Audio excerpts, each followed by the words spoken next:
수술 전날 밤 10시부터 금식하고 물도 마시면 안 되는 걸로 알고 있고요.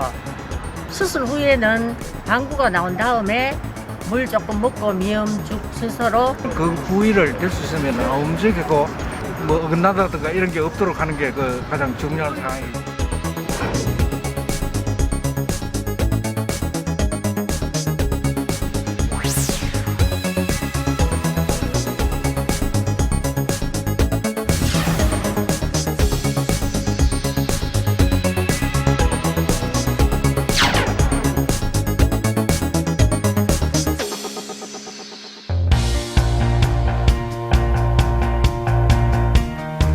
(1960년대) 우리나라 평균 수명이 52세였다고 합니다. 그래서 환갑이 되면 잔치를 하며 장수하셨다고 축하곤 했는데 요즘은 그렇지가 않죠. 환갑잔치 하는 분들 거의 없지 않을까 싶은데 그만큼 평균 수명이 많이 늘었다는 반증이겠죠. 맞습니다. 사람들이 건강에 대한 관심이 높아졌을 뿐만이 아니라 또 의학기술 발전이 하루가 다르게 발전하고 또 진화하면서 예전에는 전혀 손을 쓸 수가 없었던 질병을 치료하고 또 수술까지 가능해졌습니다. 또 암과 같은 중병의 생존율도 높아졌고요.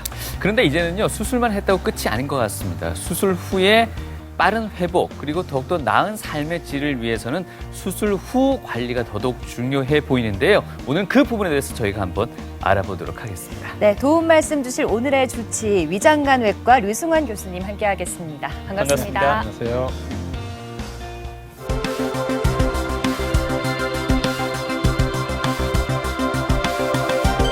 오늘도 수술을 기다리며 불안감에 떠는 많은 환자들. 이들의 통증을 덜고 빠른 회복을 돕기 위해 나선 오늘의 주치의. 위장관외과 전문의 류승환 교수다.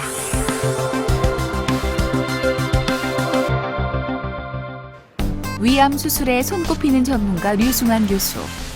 여러 가지 최신 기술들을 적극적으로 활용하는 의료계의 얼리어답터이기도 하다.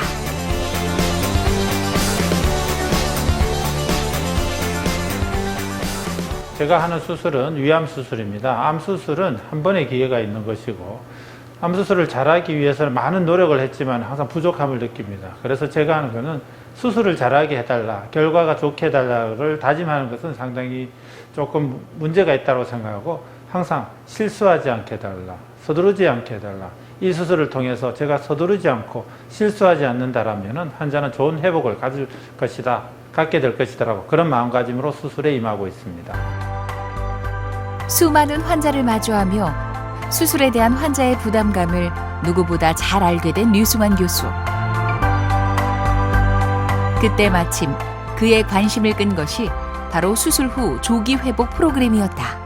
수술 전에 환자분의 갈증이나 불안, 그리고 환자분에 의해서 수술 전 2시간 전에 식사를 하게 될 것이고 수술 중에는 환자분의 체온을 보조한다든지 또 복강경 수술로 해서 최소 침습 수술을 한다든지 그리고 경막계 마취를 통해서 수술하고 난 다음에 환자가 통증을 줄여든다든지 그래서 수술하고 난 다음에는 조기 보행 그리고 음식물을 누구보다도 조금 일찍 섭취함으로써 환자분이 편안함을 느끼고 문학부에 있어서도 더 강화시킨다든지 여러 프로그램이 있습니다. 20에서 30여 가지의 많은 프로그램이 있는 것 중에서 저희들이 환자분한테 절실히 필요하다는 것들을 단계적으로 현재 적용시켜 나가고 있습니다. 지금도 활발히 진행되고 있는 류승환 교수의 연구. 매번 세계적인 학회의 초청을 받으며 그 성과를 국제적으로 인정받고 있다. 수술을 받는 것이 암이 진행되든지 병이 진행돼서 받는 것보다도 다시 한번 강조드리고 싶은 것은 검진을 통해서 정기적인 검진을 통해서 병을 더 키우지 않고 빨리 오시는 것이 보다 더 그 사람의 생명의 연장 그리고 수술 아니면 또 수술하고 난 다음에 회복에 있어서도 가장 중요한 사실입니다. 오늘 당장이라도 미뤄왔던 건강검진 그리고 자기 몸을 체크하는 것을 꼭 서두르시고 확인해 주셨으면 고맙겠습니다. 위장관외과 교수님을 모신 만큼 오늘 위암에 대해서 먼저 간단하게 짚어보고 진행하도록 하겠습니다. 교수님 먼저 위암에 대해서 간략하게 정리를 한번 해주시고요. 우리나라가 세계적으로 발생 빈도가 상당히 높다고 들었습니다. 그 부분도 한번 설명해 주시죠. 네, 말씀하신 대로 위암은 위의 점막에서 발생되는 악성 종양입니다. 네. 악성 종양이라는 것은 위암 점막에서부터 점차 침범을 해서 위 점막 하층이라든지 근육층, 장막층을 뚫고 들어가게 되고요. 네. 이런 위벽을 침범하게 됨으로써 위벽 내에 있는 림프관이라든지 혈관을 통해서 다른 쪽으로 전이가 되게 됩니다. 네. 전이가 됨으로써 간이라든지 뼈라든지 다른 쪽으로 가서 무섭게 사람의 생명을 앗을 수 있는 무서운 질환입니다. 네. 이러한 위암의 발생은 우리 동아시아, 중국이라든지 한국, 일본에서 가장 많이 발생을 하고 있는데요. 우리나라에서는 암 중에서도 가장 많이 발생률이 높은 암입니다. 네. 특히 남자에서 여자에 비해서는 한 2배 정도 발생률이 높은데요. 그 발생 원인으로서는 여러 가지가 있습니다. 아마 새 나라에서 음식물이 조금 짜다. 그리고 우리가 장류를 젓갈이라든지 국이라든지 그런 음식을 먹다 보니까는 소금의 섭취량이 좀 더 많다라는 원인이 있을 수가 있고 네. 또 헬리코박터 파이로리 균이라든지 아니면 다른 흡연이라든지 여러 가지 원인이 있기 때문에 뭐 특별히 뭐 하나의 원인으로서 암이 발생된다는 할 수는 없지만은 여러 가지 발생 원인들이 많기 때문에 주기적인 검진을 통해서 암을 발견하는 것이 상당히 중요하다 이렇게 말씀드릴 수 있습니다. 자, 우리나라에서 이 위암 발생 빈도가 높다고 하셨는데 그래서 또 연구를 많이 해주셨겠죠. 네. 우리나라 위암 수술 성적이 세계 최고라고 합니다. 또 교수님께서는 특히 복강경 위암 수술 발전에 큰 역할을 하셨다고 알고 있는데요. 어떤 활동을 하셨나요? 예, 저는 어떻게 보면은 2004년도에 이제 위암 수술, 2002년도에 이제 본원에 와서 수술을 시작했었고, 네. 2004년도에 복강경 수술을 이제 처음 접하게 됐습니다.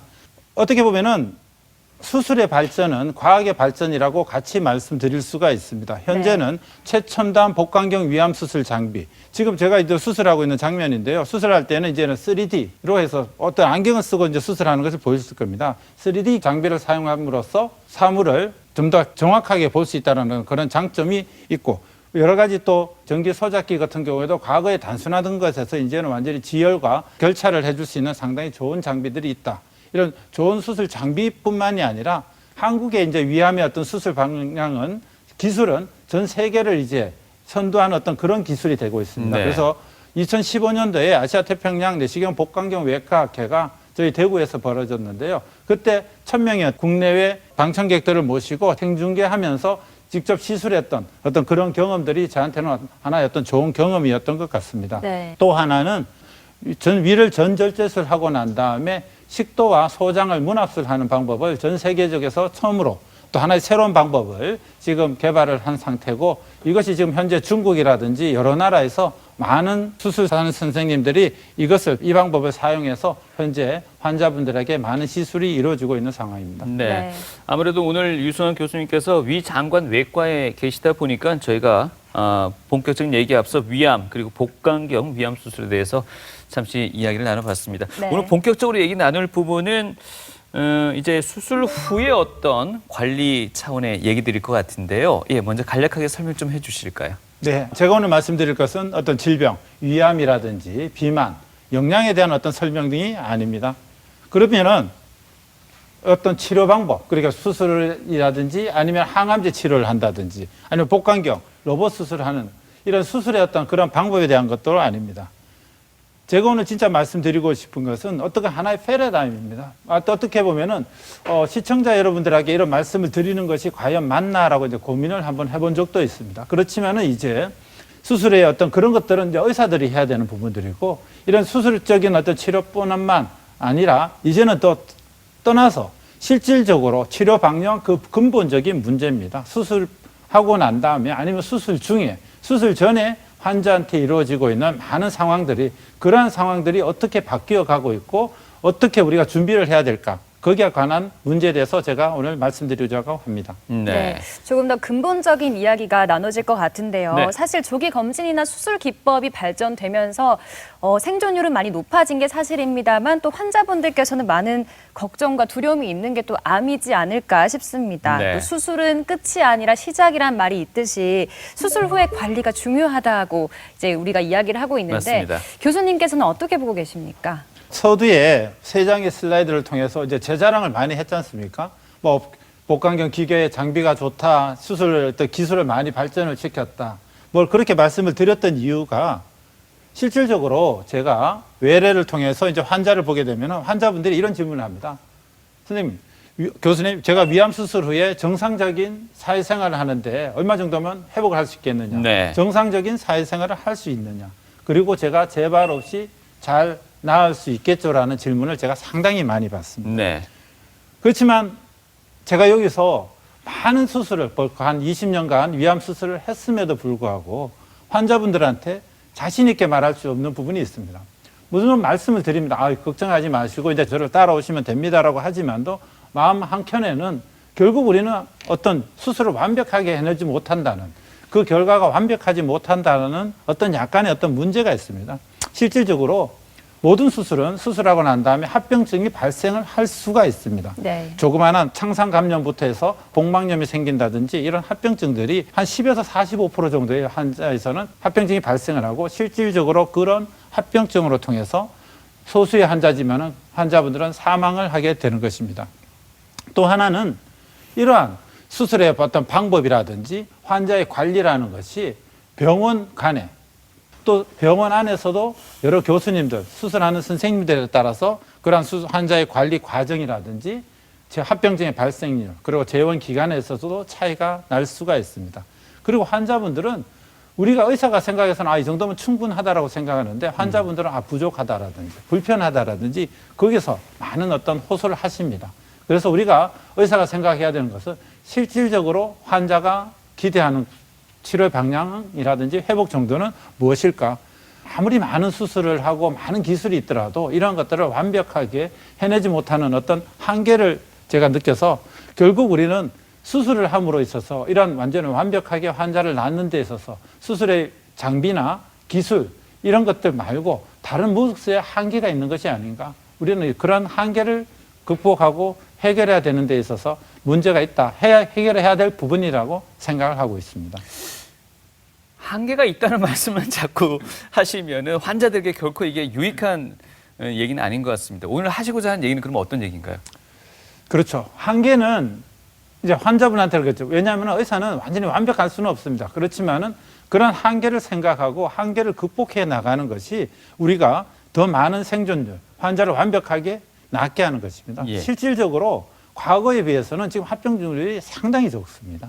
환자분들이 빨리 발전하고 이러한 것들이 이러한 고민을 하지 않고서는 절대 이루어질 수 없는 것입니다. 예. 한 가지 예를 들면은요, 환자가 수술을 하고 난 다음에 회복 단계입니다. 수술하게 되면 환자의 회복 능력이 상당히 활동력이 떨어지게 됩니다. 근데 수술을 하고 난 다음에는 환자의 회복 속도가 서서히 이제 회복을 하게 됩니다. 이건 하나의 수술이죠. 근데 여기서 환자가 만약 암이 심하다, 그래서 영양에 어떤 문제가 있다, 그래서 영양을 검색하고 난 다음에 환자가 암으로 인해 가지고 영양에 문제가 있었던 환자를 수술뿐만이 아니라 수술 전에 우리가 영양을 충분히 공급하게 된다라면은 환자는 우리가 영양을 공급하게 됩니다. 그렇게 영양을 공급했을 뿐인데 암만 똑같은 수술을 하고 똑같은 장비를 쓰더라도 환자의 회복 속도는 빨라지고 합병증이라든지 회복 기간은 단축될 수 있다. 이러한 것들이 우리가 고민을 하고 해결해 나가는 하나의 수술적 이해의 방법일 것입니다. 네. 그런데 결국 환자의 빠른 회복을 위해서는 우리가 수술이라는 건 환자한테 어떤 식으로든지 손상을 가하는 것입니다. 대사적인 손상. 그러니까 상처뿐만이 아니라 모든 장기에 있어서도 마취라든지 그런 부분에서 손상을 가하게 되다 보면은 환자는 거기에 따른 유화 반응, 그리고 장기가 손상이 될 것이고 합병증이나 통증, 피로 등을 이제 느끼게 됩니다. 그래서 우리가 환자의 빠른 회복을 위해서는 이러한 수술에서 대사적 손상 반응을 줄일 수만 있다면 환자의 재원 기간을 줄일 수가 있고 환자가 어떤 병원비조차 줄일 수 있다. 여기에서 우리가 환자의 회복 프로그램에 좀 더 초점을 맞춰야 된다고 생각을 하고 있습니다. 네. 아마도 이런 회복을 줄이기 위해서는 하나 이제 복강경 수술에 대한 예입니다. 복강경 수술은 최소 침습 수술이라 그래서 과거에 배를 크게 잘라서 수술하던 것을 이제는 구멍을 몇 개 조금씩 넣어서 이제 수술을 하게 되는 거죠. 이런 하나의 복강경 수술도 이런 대사적 손상을 줄이는 하나의 방법으로서 복강경 수술을 통해서 환자의 빠른 회복을 기할 수 있게 되는 것입니다. 네, 일단 영양 공급을 적절하게 잘 해주고 또 손상 반응이나 손상 정도를 감소시키는 게 중요하다 이렇게 말씀을 해주셨는데 네. 일단 환자의 입장에서는 암 진단을 받고 수술 날짜를 잡게 되면 그때부터 사실 마음이 많이 맞습니다. 불안하고 또 두렵게 예. 되거든요. 그런데 그런 과정을 거쳐서 수술 그리고 수술 후 관리에 이르기까지 참으로 많은 고민을 이어가야 될 텐데 교수님 먼저 이 질문부터 한번 드려보겠습니다. 환자분들은 대부분 수술 후 관리의 책임에 대해서는 큰 비중은 안 두시는 것 같은 느낌도 있어요. 모든 책임은 수술에 있다라는 생각을 많이들 하시는 것 같습니다. 교수님도 그렇게 생각하시나요? 예, 아주 중요하신 질문입니다. 솔직히 환자분이 생각하는 것은 수술만 잘 되면은 그러니까요. 그 결과가 충분히 좋을 것이다. 예. 맞습니다. 어떻게 보면 수술도 상당히 중요하지만 우리가 똑같은 수술을 하더라도 그 결과가 다른 걸 가끔씩 봅니다. 예를 들면 80세 좀 연세 있으신 분과 20세 젊은 청년을 똑같은 위절제술, 똑같은 상처를 했을 때 회복이 다를 수가 있는 거죠. 네. 그리고 암이 진행이 돼가지고 영양이 상당히 떨어져 있는 사람과 영양이 없이 아주 신체 건강한 사람을 했을 때는 떨어질 수가 있습니다. 수술은 하나의 장기를 자르고 붙여놓고 그 장기를 붙여서 낫게 하는 것은 본인의 상처 회복 능력이라든지 면역에 따른 겁니다. 그래서 의사들이 저희들 의료진이 생각해야 되는 것은 수술을 물론 잘해야 되는 것도 큰 문제, 중요한 부분이겠지만은 수술 전에 이 환자가 회복력을 높이는 거, 면역을 높인다든지 부족한 영양을 공급한다든지 어떤 다른 모든 부분을 보충을 해서 모든 프로그램 속에서 환자가 잘 회복되게 되는 것이 가장 중요하다. 그래서 환자분이 생각하는 것은 나는 수술만 잘하면 된다. 근데 거기에서는 의사가 말하고 있는 것은 수술뿐만이 아니라 수술 전후의 모든 관리까지를 생각하고 수술에 임하게 되고 치료에 임하게 되는 것입니다. 아무래도 이 전문가분들의 생각과 환자의 생각의 어떤 차이를, 갭을 좁힐 수 있는 게 오늘 설명하시려는 수술 전후 조기 회복 프로그램이 또 일정 부분 역할을 하지 않을까 싶습니다. 저는 이제 왜냐하면 그렇게 말씀을 드리는 것도 환자분이 생각하는 건 수술만 잘해야 된다고 하고 있고 또 하나는 우리 의료진들이 생각하고 있는 또 의료진들이 또 같이 고민을 해야 될 부분들을 제가 같이 말씀을 드리고자 하는 것입니다. 네네. 직접 설명 한번 해주시겠습니까? 제가 오늘 말씀드리는 것은 수술 후 조기 회복 프로그램입니다. 그래서 저희들이 흔히 이제 학회에서 얘기하는 건 ERAS라서 ERAS라고도 하고요. 네. 영어로 하면은 죄송합니다. Enhanced Recovery After Surgery. 그런데 보시다시피 Enhanced는 우리가 해석을 하면은 강화된 어떤 그런 프로그램입니다. 원래는 Early Recovery라는 얘기도 썼었어요. 그래서 해석으로는 수술 후 조기 회복 프로그램이었는데 좀 더 발전이 되다 보니까 Enhanced Recovery, 어떤 강화된 회복 프로그램이다. 말씀드리는 것은 우리가 회복을 하는 데서 그냥 회복을 하면 되는 거지 뭔가 왜 강화된 회복 프로그램이 있느냐. 이거는 수술하는 의사뿐만이 아니라 다직종 의료 전문가 팀을 통해서 통합되고 입증된 수술 전후의 모든 치료 관리가 들어가는 겁니다. 앞서 말씀드린 대로 환자의 상처, 스트레스를 감소시키기 위한 수술 스트레스를 감소시키고 수술 후에 우리가 손상됐던 장기 기능을 회복하는 데 있어서 빨리 증대되는 것입니다. 네. 수술 스트레스는 시청자분들이 생각하는 것과 똑같습니다. 수술을 받게 되면 통증이 있죠. 통증이 있게 되고 그리고 체액이라든지 전해질의 저류, 한마디로 부종, 몸이 땅땅 붓는다는 거, 이런 부종이 생기게 됩니다. 면역이 감소되게 되고 또 물에 마취라든지 아니면은 또 통증이라든지 구토가 생기고 배를 또 수술했을 경우에는 장의 어떤 마비로 인해 가지고 가스가 나중에 나오지 않습니까? 그죠? 배가 복부 팽만감이 있다. 그리고 전신 마취를 하게 되면은 폐 기능이 손상이 된다든지 심장 혈류가 증가되고 수면 장애나 피로 등이 생기게 됩니다. 그럼 이러한 수술 스트레스를 줄이는 방법들이 현재까지 이제 많이 생각되는 것은 앞서 말씀드린 대로 복강경을 이용해 가지고 크게 상처를 크게 자르던 것을 작게 해가지고 최소 침습 수술을 한다. 아니면은 환자가 통증을 느끼기 때문에 비마약성 치료제라든지 구토 억제제 그리고 심장 강화제를 통해서 그 환자가 부족한 부분들을 보충해 시켜줄 수도 있습니다. 그래서 체온을 유지한다. 그리고 말초신경 차단술이라는 것은 약으로서 통증을 치료하던 것이 왜냐하면 산모들 우리 척추 마취를 경막의 마취를 통해서 무통 마취, 무통 분만을 한다는 것과 똑같이 수술 자체도 무통 마취를 통해 가지고 환자가 수술하고 난 다음에 회복하는 어떤 프로그램 자체도 우리가 수술 스트레스를 줄이고 회복력을 증가시키는 하나의 방법이다. 이렇게 말씀을 드릴 수가 있습니다. 네. 그래서 앞서 말씀드린 대로 에라스, 그러니까 수술 후의 조기 회복 프로그램, 강화된 회복 프로그램은 뭔가, 목표는 무엇인가 하면은 이러한 수술 스트레스의 반응을 감소시키는 것입니다. 이런 수술 스트레스는 너무나 복잡해서 한 가지 원인으로서만 설명드릴 수가 없고 그 환자의 수술하고 난 다음에 염증성이라든지 호르몬성, 혈액학적, 내분비학적, 신경학적 이러한 모든 여러 가지 원인을 통해 가지고 환자가 근심을 하게 되고 저체온이 일어나고 출혈이 일어나게 되고 장마비가 생기게 되고 인지 불균형 이런 것들이 생기는 것을 이제는 환자의 회복력을 높여서 환자의 재원 기간을 줄이고 환자의 병원 의료비라든지 합병증을 줄여서 수술받은 환자가 합병증 없이 빠르게 편안함과 만족감을 느끼게 조기 퇴원할 수 있게끔 만드는 프로그램이라고 말씀드릴 수가 있습니다. 네, 그럼 이 프로그램은 어떤 수술이든 수술받고 난 환자에게 모두 다 적용할 수 있는 프로그램인 건가요? 왼쪽에서 보시다시피 이것은 이제 유럽에서 나오는 각종 저널 중에서 제가 일부분만을 나타내는 것인데요. 이라스 소사이어티라 그래서 여기에서 모든 수술, 암 수술뿐만이 아니라 뭐 산부인과 수술이라든지 비뇨기과 수술 모든 수술에 대해서 이 이라스를 어떻게 적용하라는 어떤 가이드라인이 나 있습니다. 이건 20개 이상의 사항으로 구성이 되어 있고 강력히 권장되고 있고 현재도 지금 새로운 것들이 개발이 되고 있고 많은 의사들이 의료진들이 연구를 통해서 발전을 하고 있습니다. 그래서 수술 조기 회복 프로그램은 말씀드린 대로 우리가 전통적인 관리, 현재 수술을 하게 되면은 환자가 영양 공급을 금식을 하는 것도 제가 뒤에 설명을 드릴 건데요. 수술하기 전에도 그렇고 수술하고 난 다음에도 많은 환자가 금식을 하게 됩니다.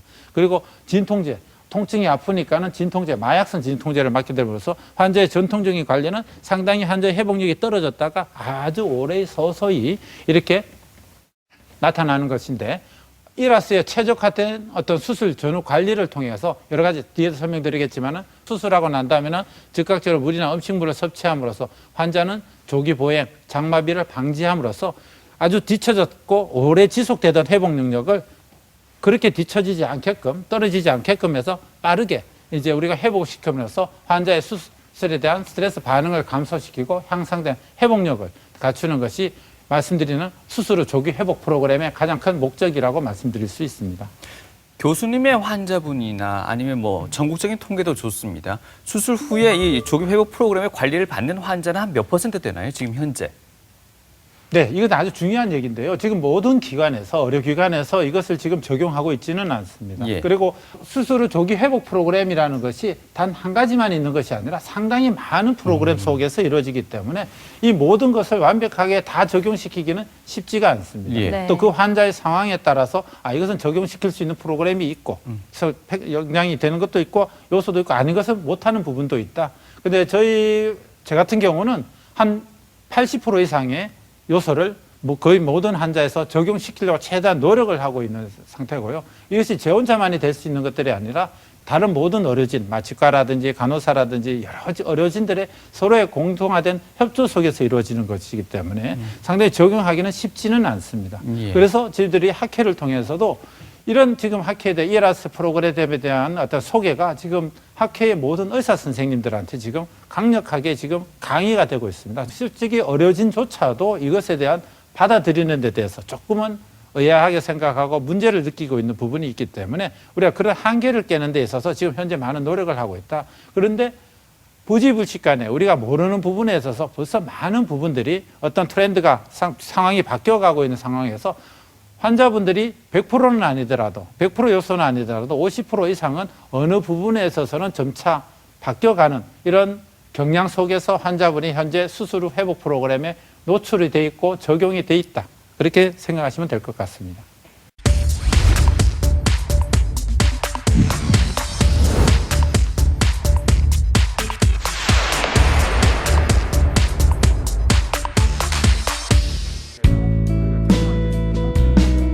얼마 전 조기 위암 진단을 받은 80대의 김수희 씨. 고령의 나이에 수술을 받는 것이 부담스러웠지만 류승환 교수와 상담한 후 마음을 다잡았다. 환자분들이 수술에 대해서 불안감이 있기 때문에 수술의 전 과정에 대해서 앞으로 수술을 하고 난 다음에 어떤 경과를 거칠 거라는 것을 설명해 들음으로써 환자분들이 불안감에서 해소할 수가 있고요. 그리고 수술하기 전에 많은 금식을 통해 가지고 환자분들이 배고픔이라든지 그리고 또 면역에서 문제가 생깁니다. 저희들은 수술 전 2시간까지 물을 드실 수 있다라는 그래서 여러 가지 회복에 도움을 드리고 있고, 환자분의 수술 중에서도 아처럼 경막의 마취라든지 그리고 체온 관리라든지 여러 가지 준비를 통해 가지고 강화된 회복 프로그램, 조기 수술 회복 프로그램을 통해서 환자분들에서 최선의 수술 결과를 도취하려고 노력하고 있습니다. 수술 전부터 심신을 안정시킨 환자에게 척추 마취를 하는 마취 통증의학과 의료진.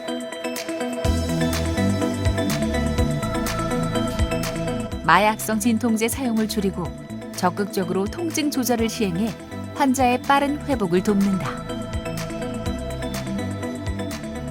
에라스에서 마취 통증의학과의 역할은 제일 중요한 것이 통증 조절이라고 생각합니다. 그래서 통증 조절을 하기 위해서 위암을 수술하는 환자에게 경막이관 카테터 거치술을 전날 통증 치료실에서 시행하거나 혹은 수술장 안에서 초음파를 보고 방척추 신경 차단술을 카테터를 꽂아서 시행하게 됩니다.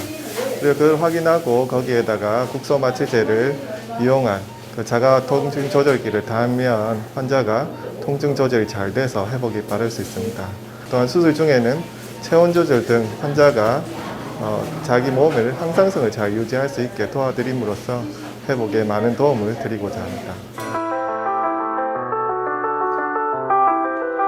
암이 퍼진 부위가 넓지 않아서 수술은 개복 없이 복강경을 활용한 복강경 위절제술로 진행됐다.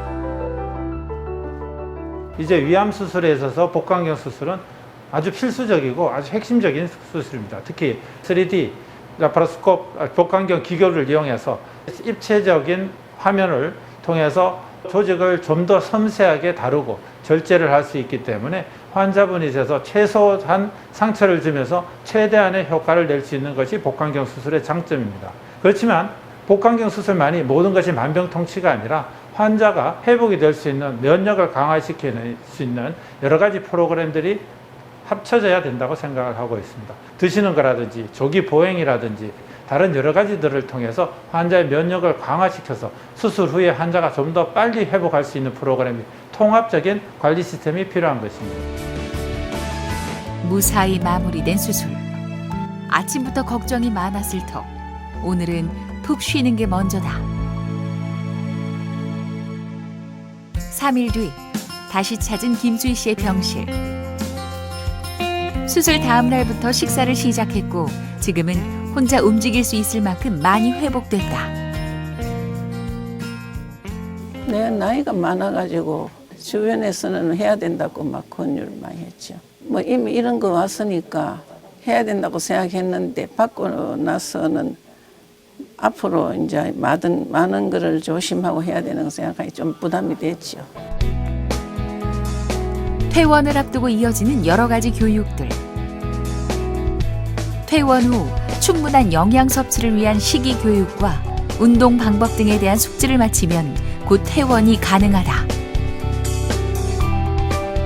좋은 점은 뭐 생각했던 것보다는 진행이 빨리 이렇게 돼가니까 좀 통증도 줄어들고 집에 가서 이거 습생이 좀 걱정되기는 하지만은 수월하게 지내가니까 그런 거는 좀 마음이 부담 덜 됩니다.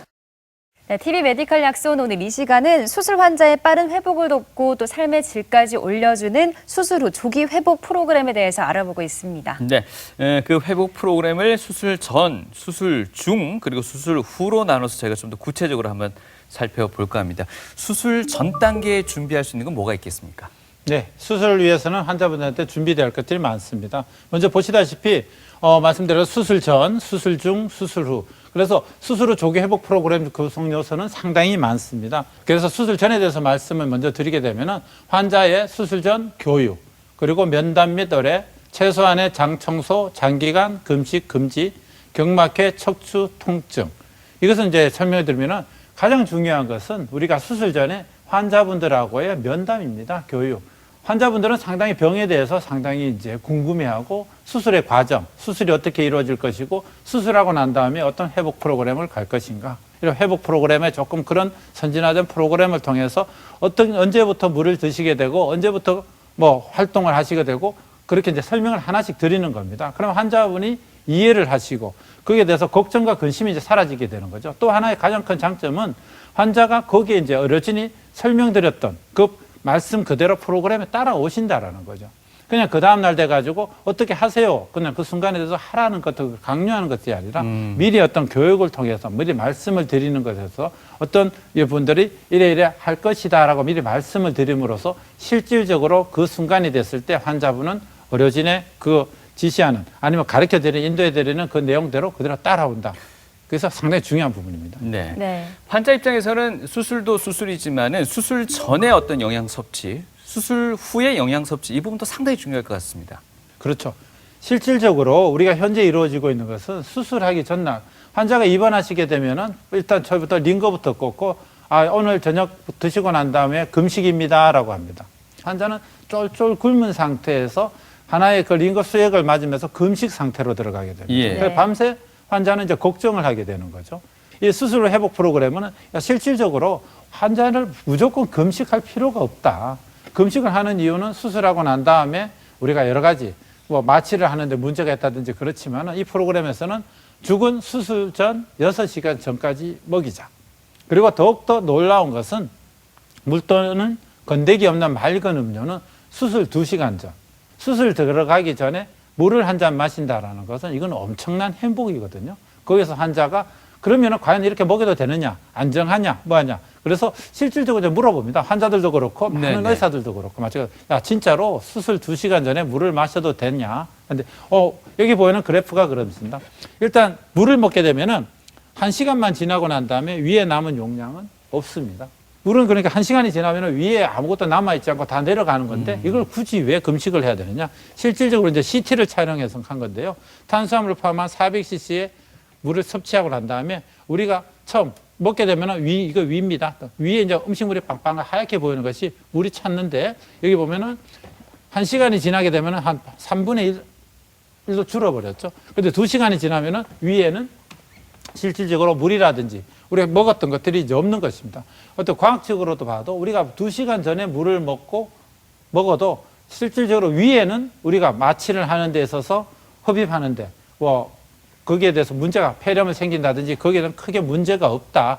그렇다. 그러면은 장점이 있습니다. 수술 2시간 전에 탄수화물이 포함된 음료 섭취를 그럼 굳이 안 먹여도 되는데 왜 먹이는 거냐? 먹임으로써 생기는 장점들이 엄청 많다는 거죠. 왜냐하면 단순히 수술 전 2시간에 우리가 금식을 하지 않고 탄수화물이 포함된 음료만을 먹었을 뿐인데 수술하고 난 다음에 염증 반응 이것이 상당히 줄어들었다. 그리고 특히나 또 인슐린 저항성이라는 것이 있습니다. 이거 인슐린 저항성이 감소된다라는 것은 거기에 따라서 나타나는 모든 어떤 합병증들이 어떤 발생률이 상당히 줄어든다는 겁니다. 그리고 환자가 이제 근육이 감소된다든지 피로도가 느껴지는데 수술하고 난 다음에 너무 힘이 없어요. 피로해요. 그런 것들이 수술 전에 이제 2시간 전에 물을 먹음으로써 탄수화물이 포함된 음료를 마심으로써 이런 것들이 해결이 될 수 있다.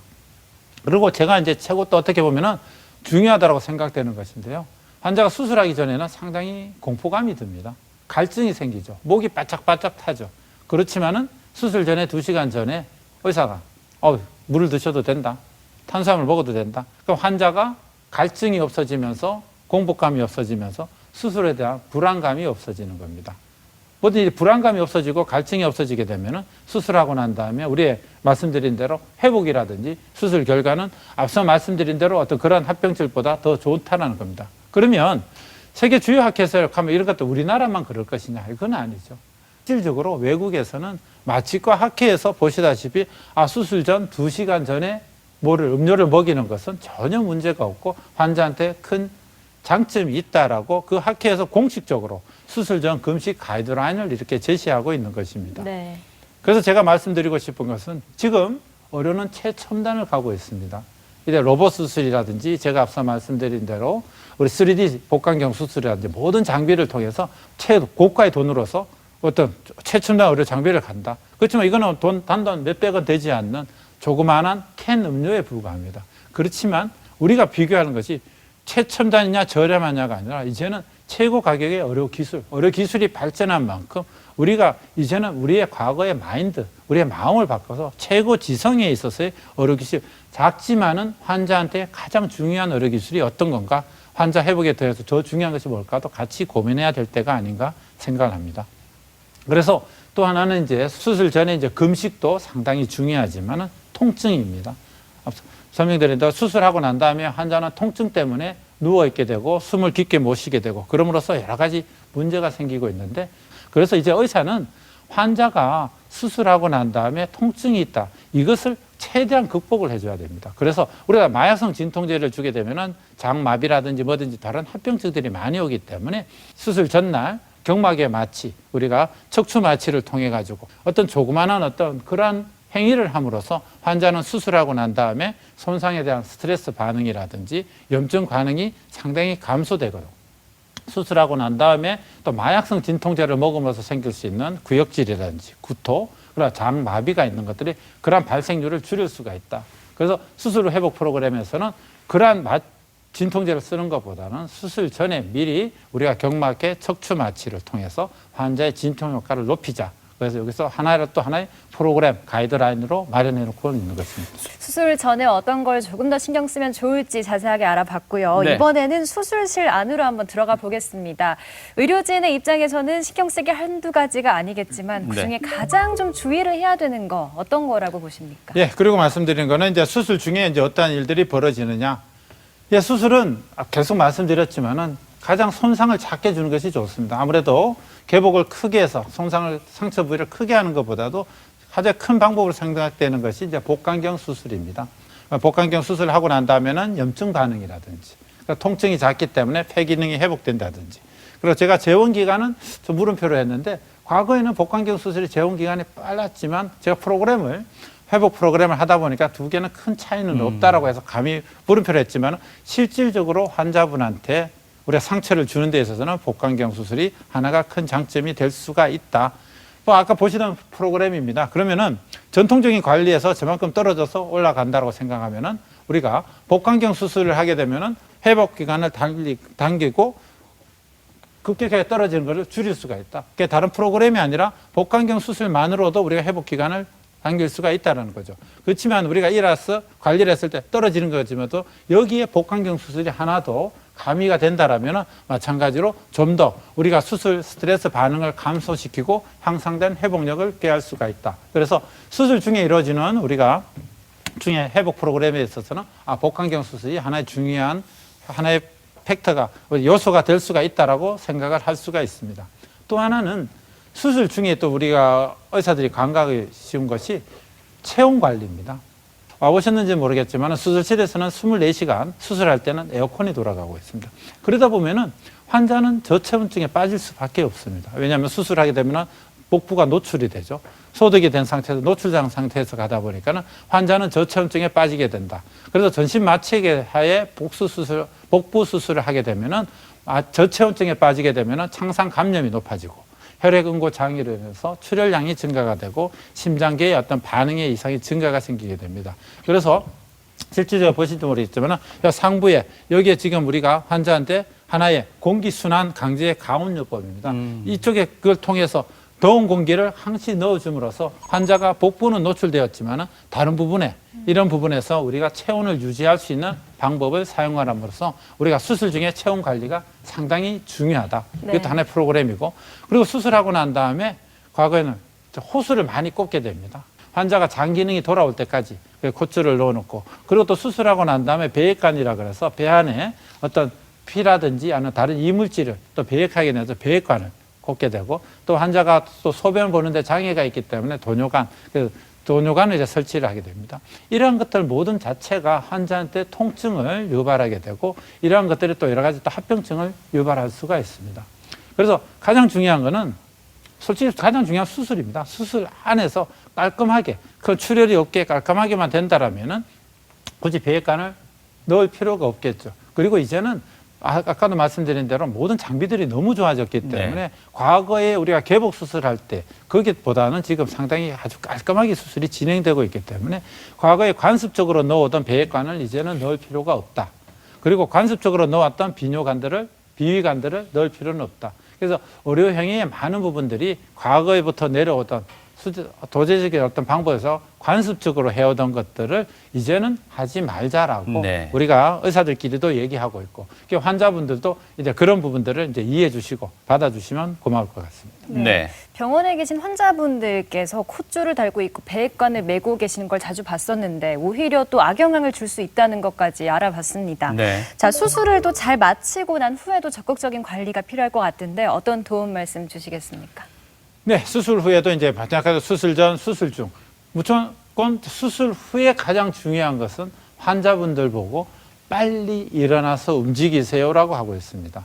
어떻게 보면 우습겠죠. 근데 왜냐하면 큰 수술입니다. 위암 수술이 아주 큰 수술인데 네. 전신 마취를 하고 3시간, 4시간 그 수술하고 난 다음에 저희들이 가능하면 그 다음날 아니면 그날 저녁이라도 큰 문제가 없으면 일어나 앉으세요. 아니면 걸으세요라고 합니다. 왜냐하면 걷게 됨으로써 근육 손실이 줄어들게 되고 정맥 혈전증 또 많은 것들이 수술하고 난 다음에 하루 이틀 만에 많이 생기는 것이 무기폐라 그래서 호흡을 깊게 하지 않음으로써 폐에 이물질이 차서 문제가 생기는 염증이 생기는 무기폐라는 게 있습니다. 이게 나중에 가면은 폐렴으로 진행될 수 있는 건데요. 그래서 왜 수술하고 난 다음에 뭐 기침하세요, 가래 뱉어내세요 하는 것들도 그것 때문에 그렇습니다. 그래서 수술하고 난 다음에 열이 나는 것도 그것 때문인데 걸음으로써 환자의 폐 기능이 회복이 되고 무기폐의 발생이 감소가 되고 실질적으로 활동을 함으로써 우리가 문합 부위 했던 데 거기에 산소 모든 부분에서 산소가 공급이 된다. 그래서 움직이게 하는 것이 가장 좋다. 그런데 움직이려고 하면은 아까 말씀드린 대로 통증이라든지 뭐든지 그런 것들이 많은 것들이 좋아져야지만 움직일 수 있겠죠. 그래서 수술을 하고 난다면 어떤 식으로 되어야 되냐? 움직이게 하는 것들이 가장 중요하다. 네. 이렇게 말씀드렸습니다. 네. 수술 후에 좀 몸이 불편하고 마음이 불편해도 일단 네. 침대에서 내려와서 많이 걷는 거 합병증 예방과 또 빠른 회복에 도움이 될 것 같습니다. 그래야지만 또 수술 중에 이렇게 체내에 있는 가스가 빨리 배출된다. 네. 그 배출돼야만 또 뭔가 음식을 섭취할 수 있다. 이런 잘못된 상식일까요? 잘된 상식인지 아니요. 모르겠습니다만. 어떻게 보면 맞습니다. 예. 이제 움직이게 되면은 장 운동이 돌아오는 것은 맞습니다. 예. 그렇지만 그렇게 생각하시는데 많이 움직이면 장 운동이 빨리 돌아오나요? 라고 했을 때 그렇지는 않습니다. 배를 열어서 우리가 장을 만지는 수술을 하게 되면은 장이 회복되는 데 시간이 필요합니다. 예. 우리가 소장 같은 경우는 24시간, 대장이 돌아오는데 한 3일에서 5일 정도로 보거든요. 그래서 막 운동을 열심히 한다. 그래서 아니면 우리가 금식을 오래 한다고 해서 방구가 빨리 나온다. 그런 것들은 절대 아닙니다. 네. 그래서 장이 회복되는 것은 한 3일이지만 그 전에 음식을 섭취하는 것은 전혀 문제가 없다. 그래서 운동하는 것은 장 운동이 돌아오는 것도 있지만은 다른 어떤 여러 가지 근육이라든지 폐라든지 혈액순환이라든지 그런 데 있어서의 큰 장점이 있다라고 말씀드리겠습니다. 예. 또 넘어가면은요, 수술 후 영양 공급에 대해서 말씀드리는 건데요. 과거에는 어떻게 했냐면은 장 기능이 회복이 돼야 된다. 그러니까 방구가 나온다든지 가스가 나와야지만이 물을 먹겠어요. 그래서 제가 이제 전공의 시절만 해도 환자가 콧줄을 한 3일, 4일 동안 넣어 놓습니다. 그리고 그때도 가스 나왔습니다. 그럼 그때 콧줄을 빼요. 그게 한 3일 걸리죠. 아까 말씀드린 대로. 그때부터 이제 물을 먹습니다. 물을 먹고 미음을 이틀 먹고 또 죽을 이틀 먹고. 그래 이렇게 하면 이것만 해도 한 5일에서 7일. 그래서 환자가 수술을 하고 난 다음에 퇴원한 데는 열흘 정도 걸립니다. 왜냐하면 왜 그렇게 천천히 갔는가 하면은 아까 말씀드린 대로 수술 후에 환자가 음식을 먹음으로써 구토가 생길 수가 있다. 구토를 하게 되면 환자가 그 음식물이 폐로 넘어가서 흡입성 폐렴이 생긴다. 또 하나는 우리가 위암 수술은 위를 잘라서 연결해 놓는 수술이기 때문에 그 부분에 음식물이 들어가서 그 부분을 스치게 되면 그 부분이 장애를 낳는 데 있어서 문제가 생길 수 있다. 그래서 셀 수 있다라는 거죠. 네. 만약 음식물이 들어간 상태에서 샌다라는 거는 농양이 생긴다든지 복막염이 생긴다든지 상당히 큰 문제를 유발할 수 있기 때문에 완전히 아물었다. 한 일주일 정도 지나서 상처가 완전히 나았다라고 문합 부위가 괜찮다라는 확신이 섰을 때 이제 먹겠다. 근데 그것들은 이제 의사의 생각이었죠. 근데 실질적으로 환자한테는 큰 도움이 되지는 않는다. 그래서 현재 바뀐 것은 뭐냐? 수술하고 난 다음에 저희 같은 경우는 그 다음날 되면 바로 물을 드십니다. 수술하고 어제 수술했는데 그 다음날 물을 드시고 오전에 이제 비음까지 같이 드시고 그 다음날 이틀째 되면은 연식, 그게 죽이죠. 흔히 말하는 반찬이 나오는 죽. 그러면 환자분이 상당히 행복해 하십니다. 그러나 이런 것들을 할 수 있는 거는 비위관을 넣지 않고 조기에 먹을 수 있다. 이건 마찬가지로 다른 프로그램 말씀대로 조기 보행 또 드실 수 있으려고 하면 통증이 없어야 되니까 비마약성 진통제, 척추 마취를 통해서 통증을 관리한다든지 복강경 수술, 이전 개복 수술도 마찬가지만도요. 이런 프로그램과 동반이 된다. 이러한 근거는 뭔가 하면은 한번 생각해 보시면은 우리가 음식을 섭취하지 않아도 우리가 연결되어 있는 그 부위에는 담즙이 통과를 합니다. 간에서 담즙이 나오고 소화에 액이 나옵니다. 근데 그 부분에서 통과되는 양이 하루에 한 7리터 정도 돼요. 우리가 음식을, 물을 한 200cc, 300cc 먹는 것을 그렇게 무서워하면서 먹지도 않았는데 우리가 7리터 되는 액은 벌써 우리 그 장을 통과해서 움직이고 있다는 거죠. 그래서 실질적으로 소화의 액들이 음식을 먹는 거는 큰 문화 부위에는 문제가 없다라는 거죠. 그리고 환자분들은 암이라든지 뭐든지 다른 질환으로 인해서 벌써 다른 정상인들보다 영양이 불량된 상태이다. 영양을 공급해 준다. 그 물론 링거를 통해서 공급할 수 있지만은 그것은 단순히 칼로리만 주는 거지 진짜 좋은 것은 먹을 수 있으면 먹으라고 하는 거지 이것은 면역력을 강화시키는 겁니다. 그 환자의 면역력을 증가시킴으로써 상처가 좀 더 빨리 나을 수가 있고 또 음식을 먹음으로써 환자가 편안함을 느껴서 환자는 수술이나 외상에 대한 스트레스가 감소된다는 이런 근거 속에서 수술하고 난 다음에 음식물을 빨리 섭취하자. 그래서 만약 위수술이 아니라 간단한 수술, 뭐 전신 마취가 아닌 수술 같은 경우는 그냥 수술 후 2시간 정도 지나서 음식을 다 먹어도 됩니다. 그렇지만 요새 위암이 한 70살, 80살 그런 환자분한테는 솔직히 먹고 흡입성 폐렴이 생기는 거 조금 두려워요. 네. 그래서 그 다음날 앉은 자세에서 물과 미음을 같이 섭취하게 하고 또 이거는 또 함으로써 우리가 또 음식을 공급하는 데서 있는 의학적인 거지만 왜냐하면 먹게 하면은 우리가 링거 양을 줄일 수가 있습니다. 링거 금식을 하게 되면 우리가 환자한테 수액을 공급을 해야 되지 않습니까? 그죠?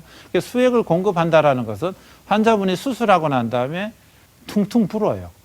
수액을 공급하는 건 수액의 70%는 혈관이가 체외로 빠지거든요. 그러면 폐에 부종이 생긴다든지 몸에 부종이 생긴다든지 이것도 또 상체에 부종이 생겨서 이것을 회복하는 데도 문제가 상당히 많습니다. 그래서 요즘의 트렌드는 될 수 있으면 수액량을 줄이자. 딱 필요한 양을 주자. 그래서 뭐냐면은 환자가 갈증이 생기면 자기가 먹게 돼 있잖아요. 드시게 했으니까. 네. 인위적으로 주는 수액량을 줄임으로써 환자가 부종에 빠진다든지 다른 합병증들이 생기는 것도 막을 수가 있다. 이제 그런 것들이 있을 수가 있는 겁니다. 그리고 또 하나는 말씀드린 대로 여러 가지 면역 능력이 강화되다 보니까는 감염이 떨어지게 되고 환자의 재원기간이 떨어지게 되고 장기 및 조직의 손상. 그리고 아이러니하게 오히려 그 장이 누출이 두려워서 금식을 시키고 먹게 않게끔 만들었는데 오히려 먹음으로써 그쪽 장 내에 어떤 세포들이 더 활성화되어서 장과 장을 문합했는 부분에 있어서의 누출들이 합병증들이 더 줄어든다. 그래서 여러 가지 장점들이 있기 때문에 이제는 수술하고 난 다음에 먹이는 것에 대해서 빨리 먹이는 것에 대해서는 많은 의사분들이 공감을 하고 있습니다. 그래서 실제로 비교를 해보니까는요. 이거는 이제 이쪽은 수술 후 조기 영양 공급을 했는 것과 이거는 금식을 했는 것입니다. 실질적으로 문화부 누출, 이건 연구 숫자입니다. 연구 숫자 저널에서 보면은 문화부 누출이라든지 감염, 폐렴이라든지 복강 내 농양, 사망에 있어서는 수술 후 조기 영양 공급을 했는 경우는 상당히 줄일 수 있다. 그렇지만 구토에 있어서는 조금 금식을 했는 것이 조금 높다고 하지만은 그 외에 모든 부분에 있어서는 상당히 수술 후 조기의 영양을 공급하는 것이 조직 손상을 회복시키고 폐혈증을 예방하는 데 상당히 중요한 역할을 하고 있다. 그렇게 말씀드리겠습니다. 자, 이렇게 수술 전, 중, 후에 어떤 걸 좀 주의하면 좋을지 함께 알아봤는데요. 네. 실제로 또 어떤지도 궁금합니다. 이 수술 후 조기 회복 프로그램을 적용한 환자와 또 그렇지 않은 환자에게서 이 회복 속도의 차이가 어느 정도 있었다라고 볼 수 있을까요? 그렇죠. 이제 회복은 아까 말씀드린 대로 과거에는 열흘 정도 있던 환자들이 솔직히 말해서 수술 후 조기 회복 프로그램을 하지 않아도 한 일주일이면 퇴원을 합니다. 그런데 실질적으로 제가 퇴원을 일찍 시키기 위해서 이걸 하는 것이 아니라 환자의 어떤 면역력을 강화시키고 회복력을 증가시키기 위해서 환자분들이 이제 통증이 없고 먹는 것도 어느 정도 먹어지고 활동을 하는데 문제가 없으니까는 과거에는 어떤데 위암 수술하고 난 다음에 제 환자들이 평균에서 한 4일째 퇴원을 하시거든요. 다들 저도 놀랐습니다. 과거에는 일주일 정도 지나야 음식을 먹기 시작하던 것을 이제는 4일 됐을 때 2, 3일째 죽 드시고 4일째 집에 가겠다라고. 우리가 실질적으로 느껴지는 것은 하루 이틀 당겨지는 것들은 있습니다. 그런데 이것들이 날짜, 회복, 퇴원하는 날짜가 하루 이틀 당겨지는 것보다도 환자분이 회복하는, 그리고 삶에 대한 자신감을 느끼는 데 있어서 그 회복 속도는 상당히 더 크다. 예, 그래서 분명히 그 차이가 있고 회복력이 더 강화시킬 수 있다라고 저는 자신 있게 말씀드릴 수 있는 것입니다. 네. 자, 오늘 수술 후 조기 회복 프로그램에 대한 정리 한번 부탁드려도 될까요? 네. 수술 후 조기 회복 프로그램은 앞서 말씀드린 대로 Early Recovery After Surgery라고 말씀드릴 수 있도록 조기, 패스트트랙, 빨리 퇴원하고 빨리 먹는 거, 이런 것뿐만이 아닙니다. 우리가 조기 회복 프로그램이라고 하니까 수술하고 난 다음에 바로 그냥 퇴원시킨다. 그냥 이제 수술을 정말 빨리 수술을 빨리 퇴원하는 것에 포커스를 맞추는 것이 아닙니다. 수술 후 조기 회복 프로그램이라는 것은 다직종 의료 전문가에 있어서 마취과라든지 간호사라든지 모든 직종을 통해서 이루어지고 있는 입증된 수술 전후 관리 프로그램입니다. 이 프로그램을 통해서 이러한 시술들을 통해서 환자가 수술을 받는 환자에 있어서 스트레스를 감소시키고 수술 후 손상된 장기 기능의 회복을 빠른 시일 내에 증대시킴으로써 우리가 똑같은 수술을 받더라도 합병증이 생기고 회복이 늦는 과정들을 없애고 모든 환자가 어떤 수술을 받더라도 잘 회복할 수 있게끔 만드는 하나의 첨부된 같이 가는 어떤 프로그램이라고 보시면 될 것입니다. 네, 수술 후 조기 회복 프로그램에 대해서 여러 가지 말씀 주셨는데요. 마지막으로 우리 환자분들에게 당부하실 말씀 있으시다면? 예. 네, 많은 환자분들이 제가 이제 위암에 대해서 설명드리겠습니다. 암을 받게 되면은 많이 걱정을 하십니다. 특히 연세가 많으신 분들은 과연 내가 수술을 받아서 회복할 수 있을 것인가? 오히려 뭐 수술 받는 것을 상당히 두려워하십니다. 그렇지만은 말씀드린 대로 이제는 우리나라에 있어서는 수술의 기술들은 상당히 발전이 되어 있고 최고라고 말씀드릴 수가 있습니다. 이런 수술 기술뿐만이 아니라 여러 가지 회복 프로그램들이 통해서 수술을 받고 치료를 받는 데서는 이제 전혀 문제가 없다. 그래서 제가 마지막으로 당부드리고 싶은 것은 치료하는 것은 의사들한테 맡겨주시고 저희들이 진짜로 바라는 것은 진행된 위암이 아니라 조기 위암으로 오신다라면은 수술하고 난 다음에 환자분의 회복뿐만이 아니라 삶도 죽지 않고 오랫동안 가실 수 있다는 겁니다. 조기 위암으로 진단받으시는 방법은 한 가지밖에 없습니다. 가장 중요한 것은 검진입니다. 최소한 2년에 한 번이라도 힘드시더라도 내시경을 통해서 암을 조기에 진단을 받고 오신다라면은 그 환자분은 암으로 돌아가시지 않고 평생 건강하게 사실 수 있다고 감히 말씀드릴 수 있습니다. 항상 조기 검진 가장 중요한 것입니다. 네, 아주 소중한 말씀까지 마지막에 주신 것 같은데 이런 생각 들었습니다. 이 환자들의 조기 회복은요, 유독 그 환자 본인만의 의지로 해결하려고 하지 마시고 오늘 설명해 드렸듯이 체계적인 시스템이나 프로그램에 본인을 한번 맡겨보는 것도 어떨까 하는 생각도 같이 한번 해봤던 것 같습니다. 예, 지금까지 소중한 말씀 주신 분은요, 위장관외과의 류승환 교수님이셨습니다. 오늘 말씀 고맙습니다. 감사합니다.